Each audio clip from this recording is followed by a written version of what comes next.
அஸ்ஸலாமு அலைக்கும். பார்த்தீங்களா, இதோட அசா சத்து கேட்டிங்களா? மஸ்ஜிதுல் ஹரமுடைய பாங்கு சத்தம் இதுதான். நான் போன எபிசோட்லேயும் இதோட மஸ்ஜிதுல் ஹரமுடைய பாங்கு சத்தம் போட்டிருந்தேன். இப்போ வந்து இதோட கண்டினியூவேஷன் தான் இன்றைக்கி போட்டிருக்கேன். இதுதான் அந்த காபத்துல்லாவோட கேட்டு உள்ளே போகிறது. அதாவது வருஷத்தில் ஒரு வாட்டி மன்னர்கள்லாம் உள்ளே போகிற இடம் அது. இது மகாமே இப்ராஹிம். மகாமே இப்ராஹிம் இதை வந்து நீங்கள் தவா பண்ணிட்டீங்கன்னா இதுக்கு பின்னாடி, அதாவது இதுக்கு நெக்ஸ்ட்டு வந்து நின்று 2 ரக்காத் தொழுது விடணும். அதாவது இப்ராஹிம் என்ற இடத்தை தொழுமிடமாக ஆக்கி கொள்ளுங்கள் என்று அல்லாஹ் வந்து குரானில் சொல்லியிருக்கோம். இது வந்து பார்த்திங்கன்னா இது இஷா டைம். இஷாவில் பார்த்திங்கன்னா எவ்வளோ கூட்டம் இருக்குது. எல்லாம் இஷா படிச்சுட்டு அவங்க ரூமுக்கு போயிடுவாங்க.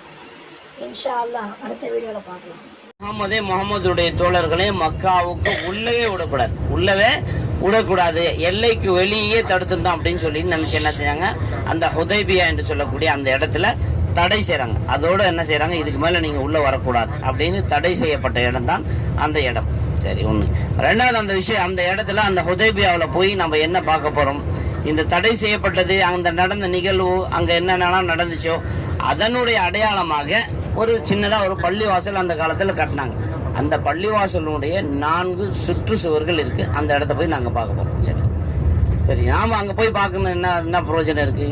எந்த இடத்துல ரசூலுல்லாஹி ஸல்லல்லாஹு அலைஹி வஸல்லம் அவர்களும் 1400க்கு மேற்பட்ட சஹாபாக்களும் காலடி வச்சு அங்க தங்கியிருந்தாங்களோ அந்த இடத்துல நம்முடைய காலடியும் அல்லாஹ் தஆலா போட்டு வச்சிருக்கான். அதுதான் முக்கியம்.